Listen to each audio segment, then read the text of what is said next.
विभागीय प्रभार समझते हो? कोई बड़ा इंजीनियर है, उसकी फीस, इंजीनियर की फीस, नक्शा वगैरह बनाया उसने, उसकी फीस। विभाग के जो अधिकारी होते हैं बड़े बड़े, उनकी जो फीस होती है उसमें ये आ जाता है 10 से 15%। नेक्स्ट पॉइंट देखो, पेज नंबर नेक्स्ट आ गया हमारा, तीसरा पेज नंबर है। जब वो बहुमंजिला भवन मतलब मल्टी स्टोरी बिल्डिंग बनाई जा रही हो, तो ग्राउंड फ्लोर के कंपेयर में जो फर्स्ट फ्लोर का रेट है ना, वो 15% कम हो जाता है, अर्थात ग्राउंड के कंपेयर में 85% कॉस्ट रह जाती है। समझ में आया? नहीं, दोबारा समझो। मतलब मान लीजिए, देखिए इस तरह से समझिए, यह आपकी बिल्डिंग है, ठीक है।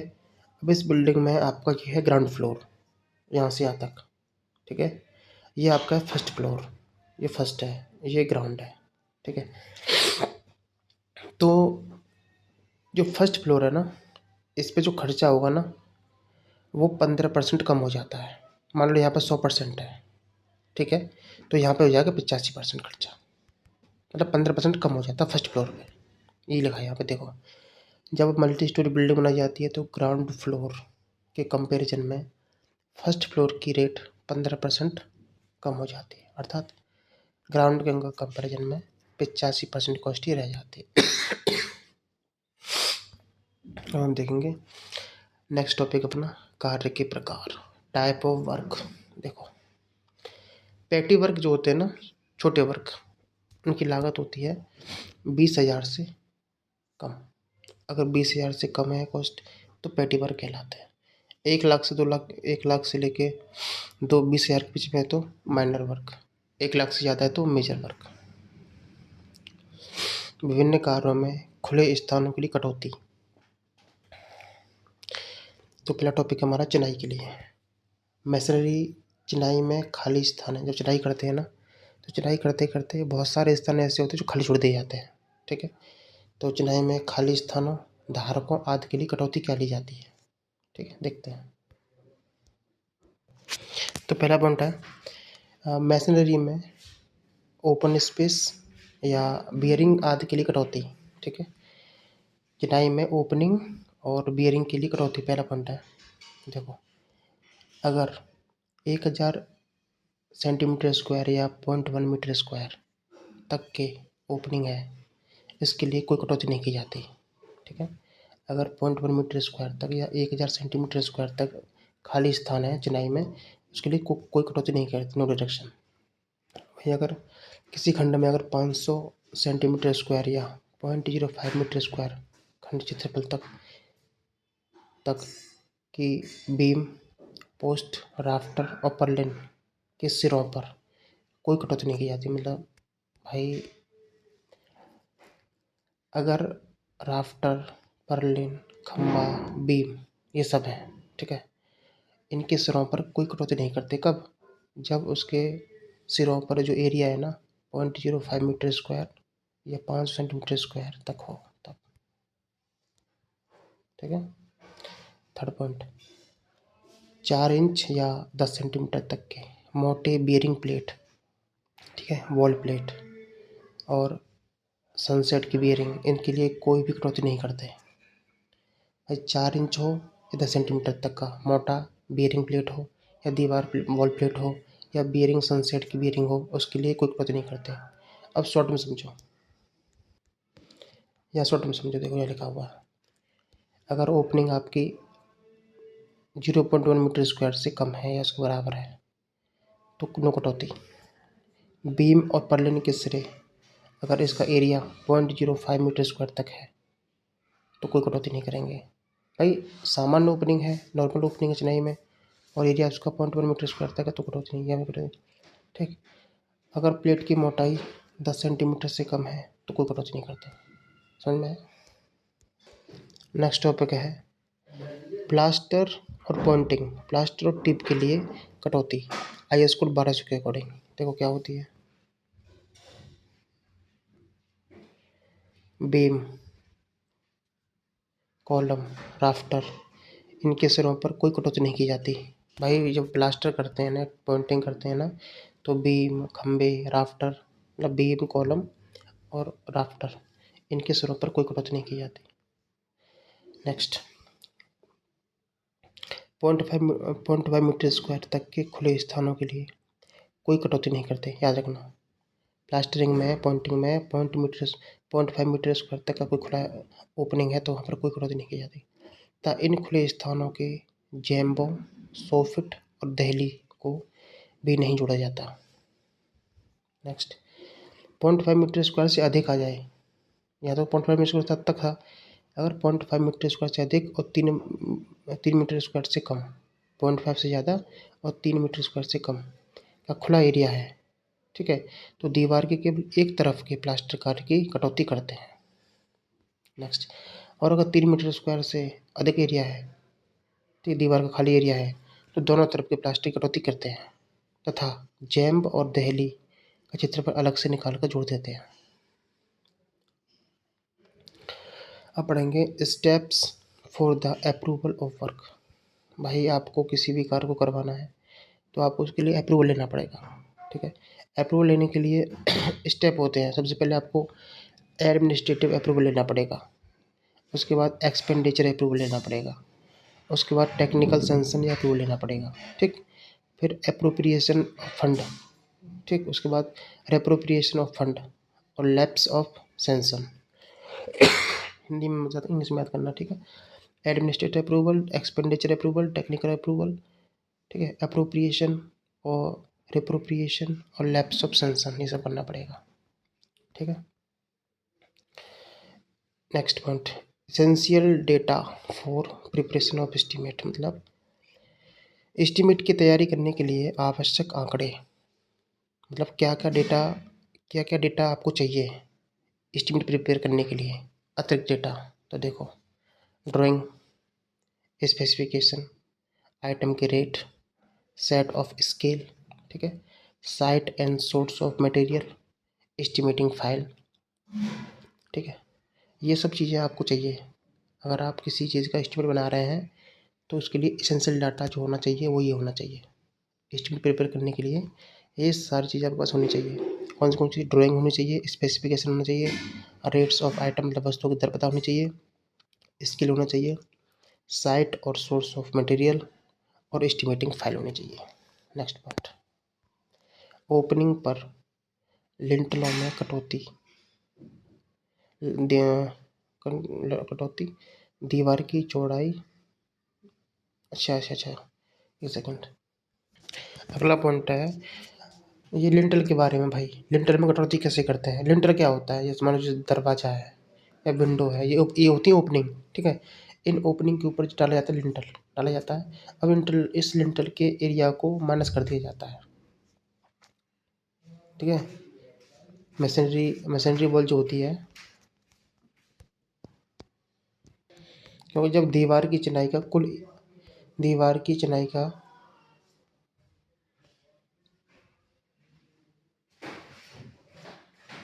जो यहाँ लिखा हुआ है, देखो ये है, जब हम दीवार की चिनाई का कुल आयतन निकालते हैं ना, तो ओपनिंग जैसे दरवाजा खिड़की के ऊपर लिंटल होता है, उसके स्थान को घटाया जाता है। उसके स्थान को घटाने के लिए फॉर्मूला प्रयोग किया जाता है ये वाला। लिंटल में कटौती बराबर क्या होता है, लंबाई इंटू दीवार की चौड़ाई दीवार की मोटाई, ठीक है, ये हमको घटा दिया जाता है। समझ में आया। आपको दीवार का वॉल्यूम ज्ञात करना है, मशीनरी वॉल का, जब आपकी चिनाई हो रही मशीनरी वॉल है उसका वॉल्यूम ज्ञात करना है, तो उस टाइम आपको लिंटल का एरिया घटाना पड़ता है, लिंटल में कटौती करनी पड़ती है। लिंटल के एरिया घटाने के लिए क्या फॉर्मूला होता है, दीवार की लंबाई चौड़ाई और मोटाई, ठीक। हम पढ़ेंगे एरिया ऑफ बिल्डिंग्स। बिल्डिंग में कौन से एरिया होते हैं, एक प्लिंथ एरिया होता है, इसके बाद कारपेट एरिया, सब आएंगे आगे। पहले देखते हैं प्लिंथ एरिया क्या होता है। प्लिंथ एरिया क्या होता है, किसी भी मंजिल के फ्लोर लेवल पर बाहरी मापों को लेकर मापा जाने वाला कवर्ड एरिया प्लिंथ एरिया कहलाता है। भाई कोई बिल्डिंग है, बाहरी माप इसकी यहाँ 4 मीटर है, यहाँ से ज़्यादा बाहरी माप 3 मीटर है, ठीक है, तो इसका एरिया कैसे निकलेगा, 4×3, बाहर से बाहर लेते हैं पूरा, ठीक है। तो किसी भी कोई मंजिल है उस पर फ्लोर लेवल पर, कहाँ पर, फ्लोर लेवल पर बाहरी मापों को लेकर मापा जाने वाला कवर्ड एरिया, जिसको मीटर स्क्वायर में लेते हैं, उसे प्लिंथ एरिया कहते हैं, ठीक है। प्लिंथ एरिया निकालते कैसे हैं, बिल्ट अप एरिया, जितना भी एरिया बना हुआ है, उसमें से अगर डिडक्शन कर दिया जाए, कटौती, वो जो बचता है उसे प्लिंथ एरिया कहते हैं। ठीक है, क्योंकि प्लिंथ एरिया क्या है, प्लिंथ एरिया एक तरह से कवर्ड एरिया होता है। क्या होता है? Covered area. जितना भी बिल्डिंग हमारा एरिया कवर करती है उसी को प्लिंथ एरिया कहते हैं। ठीक है, देखो यहाँ लिखा हुआ है प्लिंथ एरिया क्या होता है, मैंने लिखा है, देखो प्लिंथ एरिया किसी भी मंजिल के फ्लोर लेवल पर, तो प्लिंथ एरिया क्या है? किसी भी मंजिल के फ्लोर लेवल पर एक्सटर्नल डायमेंशन मतलब बाहरी मापों को लेकर मापा जाने वाला कवर्ड एरिया ही हमारा प्लिंथ एरिया कहलाता है। समझ में आया? प्लिंथ एरिया क्या है? किसी भी मंजिल के फर्श पर या फ्लोर लेवल पर बाहरी मापों मतलब एक्सटर्नल डायमेंशंस को लेकर मापा जाने वाला कवर्ड एरिया प्लिंथ एरिया कहलाता है। प्लिंथ एरिया का फॉर्मूला हो जाएगा plinth area equal to built up area minus deduction. ठीक, और क्या होता है फॉर्मूला इसका? प्लिंथ एरिया इक्वल टू होता है, इसमें कारपेट एरिया आ जाता है plus wall area plus internal shaft या लिफ्ट का एरिया। ठीक, इंटरनल शाफ्ट लिफ्ट का area plus wall area plus carpet area, ये सारा कवर्ड एरिया होता है, इसी को प्लिंथ एरिया कहते हैं। ठीक है, अब पढ़ेंगे हम ये कौन सा बिल्डिंग का हिस्सा है जो प्लिंथ एरिया में इंक्लूड किया जाता है, कौन सा इंक्लूड नहीं किया जाता है, एक्सक्लूड किया जाता है। तो ये तो इंग्लिश में दे रखा है, डर जाओगे, इसको हिंदी में करके पढ़ते हैं। ठीक है, अब देखो इंक्लूड कौन से ऐसे एरिया हैं जो प्लिंथ एरिया में ऐड किए जाते हैं। देखो पहला होता है पोर्च। पोर्च में क्या कंडीशन है? अगर पोर्च कैंटिलीवर नहीं है, अगर पोर्च कैंटिलीवर नहीं है तो उसको शामिल किया जाएगा। कैंटिलीवर का मतलब क्या है? बिना पिलर वाला लटका हुआ हिस्सा, इसे कैंटिलीवर कहते हैं। ठीक है, ऐसा नहीं होना चाहिए। अगर आपका पोर्च कैंटिलीवर नहीं है तो पोर्च को ऐड करेंगे, पोर्च को ऐड करेंगे, लेकिन कंडीशन है वो कैंटिलीवर नहीं होना चाहिए। ठीक है, अगला पॉइंट शाफ्ट और डक्ट, इसको भी कंसिडर करते ऐड करते हैं प्लिंथ एरिया में। अब शाफ्ट और डक्ट मतलब इसकी कंडीशन क्या है? सैनिटरी इंस्टॉलेशन के लिए आंतरिक शाफ्ट, एयर कंडीशनर डक्ट और लिफ्ट अगर उनका क्षेत्रफल 2 मीटर स्क्वायर से कम है। भाई सैनिटरी फिटिंग गर्म होती है कि नहीं होती है? जहाँ पाइप वगैरह डाले जाते हैं उसके लिए एक शाफ्ट बनाई जाती है, वहाँ पर आपके हर प्रकार के पाइप आपको मिलेंगे। वहाँ लिफ्ट भी होगी, वहाँ पे लेटरिन का पाइप भी होगा, वहाँ पे पानी पीने वाले पानी का पाइप भी आ रहा होगा, एक शाफ्ट बनती है।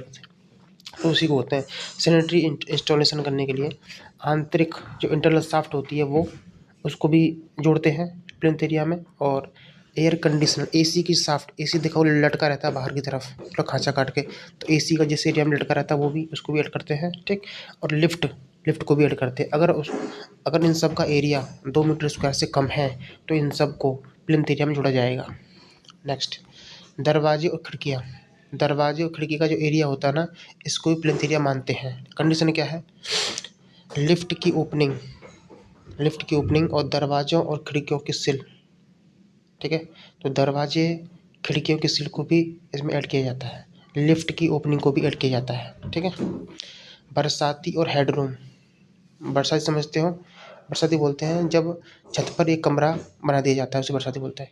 बरसाती हेडरूम, तो टेरेस पर बनी बरसाती और हेडरूम जो छत के स्तर पर ना हो तो उसको भी इंक्लूड करेंगे। ठीक, लिफ्ट वेल। ठीक है, तो लिफ्ट का कुआं और उनकी लैंडिंग, लिफ्ट जो चलती रहती है ना ऊपर नीचे लिफ्ट जाती है, उस लिफ्ट के एरिया को भी जोड़ते हैं। मशीन रूम, ठीक, लिफ्ट या अन्य मशीनों के लिए बना कमरा मशीन रूम होता है, इसको भी ऐड करते हैं। ठीक, कॉमन वॉल, अगर दो इमारतों के बीच एक ही दीवार है तो उस दीवार का आधा हिस्सा प्लिंथ एरिया में जोड़ा जाएगा। अब हम देख लेते हैं सबको एक तरफ से। देखो पोर्च को प्लिंथ एरिया में इंक्लूड करते हैं लेकिन वो कैंटिलीवर नहीं होना चाहिए। दूसरा शाफ्ट और डक्ट, सैनिटरी इंस्टॉलेशन के लिए शाफ्ट, एयर कंडीशनर और डक्ट। ठीक है, air conditioner duct, lift, shaft, इन सब को जोड़ते हैं लेकिन एरिया इसका 2 मीटर स्क्वायर से कम हो। दरवाजे खिड़की की सिल वगैरह, ठीक है, ओपनिंग वगैरह इसको भी लेते हैं। ठीक है, बरसाती हेडरूम इसको भी लेते हैं, लिफ्ट वेल इसको भी लेते हैं। ठीक है, और लिफ्ट और मशीनों के लिए बना कमरा इसको मशीन रूम इसको भी लेते हैं, कॉमन वॉल को भी लेते हैं, लेकिन दीवार का आधा हिस्सा ही लेंगे, क्योंकि ये अगर दो इमारतों के बीच में एक ही कॉमन दीवार है ना, तो उस दीवार का आधा हिस्सा ही गिना जाता है। ठीक है, नेक्स्ट पार्ट। अब बढ़ेंगे हम एक्सक्लूडेड एरिया, जो बाहर रखे जाते हैं प्लिंथ एरिया से। प्लिंथ एरिया से बाहर गिने जाने वाले एरिया कौन से देखो, सजावटी हिस्से मतलब architectural band, cornice, cantilever, porch आ गया ना, इन सबको प्लिंथ एरिया में नहीं जोड़ते। बड़े बड़े शाफ्ट, जैसे अगर सैनिटरी शाफ्ट का एरिया 2 मीटर स्क्वायर ज़्यादा हो जाए ना, उसको नहीं जोड़ेंगे। 2 मीटर स्क्वायर से कम है तो उसको जोड़ेंगे, लेकिन नहीं जोड़ेंगे इसको। ओपन स्टेयर केस, भाई ओपन जो ओपन स्पेस होता है, खुली जगह होती है, ठीक है, या कोई खुला प्लेटफॉर्म है, खुला आंगन है, या ओपन स्टेयर केस है, खुला जीना जैसे स्पाइरल टाइप का होता है, इसको नहीं जोड़ते हैं। ठीक है, छत के हिस्से, जैसे छत के स्तर पर बना हेडरूम या पहली मंजिल पर बनी खुली छत, इसको भी नहीं जोड़ते। बालकनी और लॉफ्ट, को नहीं जोड़ते। ठीक है, स्पाइरल स्टेयर को नहीं जोड़ते। ठीक है, ऊपरी ढांचे, टावर या डोम, टावर या गुम्बद जो छत के ऊपर निकले रहते हैं ना, इसको भी नहीं जोड़ते। ठीक है, फिर से एक बार देख लेते हैं, कुछ एक्स्ट्रा जो छूट गया हो कि प्लिंथ एरिया में क्या क्या इंक्लूड किया जाता है। ठीक है, देखो, दीवार का एरिया, सारी दीवारों का एरिया प्लिंथ एरिया में जोड़ा जाता है, चाहे दीवार बाहरी हो चाहे आंतरिक हो, मतलब दीवार की वॉल थिकनेस को प्लिंथ एरिया में जोड़ते हैं। दूसरा पॉइंट, कमरों का एरिया, इसमें बेडरूम, हॉल, किचन, बाथरूम, आंतरिक फर्श, सबको प्लिंथ एरिया में जोड़ा जाता है। स्टेयरकेस, सीढ़ियाँ द्वारा घेरा गया पूरा हिस्सा, सीढ़ी जितना हिस्सा घेरती है ना, वो प्लिंथ एरिया में आता है, लेकिन सीढ़ी ओपन नहीं होनी चाहिए, मतलब स्पाइरल टाइप की सीढ़ी को नहीं उड़ते। ठीक है, इंटरनल शाफ्ट, क्या होता है, हवा और रोशनी के लिए छोड़ी गई छोटी जगह, इसका एरिया 2 मीटर स्क्वायर से कम है तो उसको ऐड करेंगे। पिलर और कॉलम, छत को सहारा देने वाले जो खंभे होते हैं, पिलर कॉलम, इसको भी प्लिंथ एरिया में जोड़ते हैं। लिफ्ट और डक्ट, ठीक है, तो लिफ्ट के लिए जो बना वर्टिकल रास्ता होता है, नीचे से ऊपर जाते हैं ना वर्टिकली, जो लिफ्ट और डक्ट होता है, इसको भी जोड़ते हैं। कवर्ड पोर्च, अगर कोई पोर्च आपका कवर्ड है चारों तरफ से, दीवारों या पिलर पर टिका हुआ कोई ढका हुआ बरामदा है, पोर्च है, उसको ऐड करेंगे। छत पर बने छोटे कमरे, जैसे मशीन रूम, पानी की टंकी, ठीक है, गुमटी, कमरा, स्टेयरकेस कवर, ये सारे जो हैं जोड़ते हैं। अब कौन सा एरिया है जो प्लिंथ एरिया में नहीं ऐड करते, वो देख लेते हैं। देखो, खुला आंगन, कोर्टयार्ड, आपने देखा घर के अंदर वह हिस्सा जो खुला रहता है, ऊपर से ढका हुआ नहीं होता है, वो आंगन, उसको कभी भी नहीं जोड़ते भाई प्लिंथ एरिया में। बालकनी, वो भी बाहर निकली हुई, कैंटिलीवर बालकनी को नहीं ऐड करते। सनशेड, छज्जा, देखो बालकनी अगर सपोर्टेड है, ऊपर ढकी हुई है, तो इसको इंक्लूड करेंगे, लेकिन बालकनी अगर कैंटिलीवर टाइप की है, बाहर निकली हुई है, सपोर्टेड नहीं है, उसको ऐड नहीं करेंगे प्लिंथ एरिया में। सनसेट छज्जा, तो एक तरह से देखा जाए तो कैंटिलीवर होता है, निकला हुआ रहता है, इसको भी ऐड नहीं करते। बड़ी शाफ्ट डक्ट, बड़ी शाफ्ट का मतलब है अगर किसी शाफ्ट का एरिया 2 मीटर स्क्वायर से ज़्यादा हो गया, इसको भी ऐड नहीं करेंगे। कंपाउंड वॉल, ठीक है, जो प्लॉट के चारों तरफ बाहरी बाउंड्री दीवार होती है ना, इसको कभी प्लिंथ एरिया में नहीं जोड़ते। ओपन टेरेस, छत, घर की अगर खुली हुई छत है, घर की खुली हुई छत का ऊपरी हिस्सा कभी भी ऐड नहीं किया जाता, ओपन टेरेस नहीं किया जाता। ठीक है, बाहरी सीढ़ियाँ, घर से बाहर सीढ़ी बनी हुई है, जो मुख्य बिल्डिंग स्ट्रक्चर से जुड़ी हुई नहीं है और खुली हुई है, वह उसको भी ऐड नहीं करेंगे।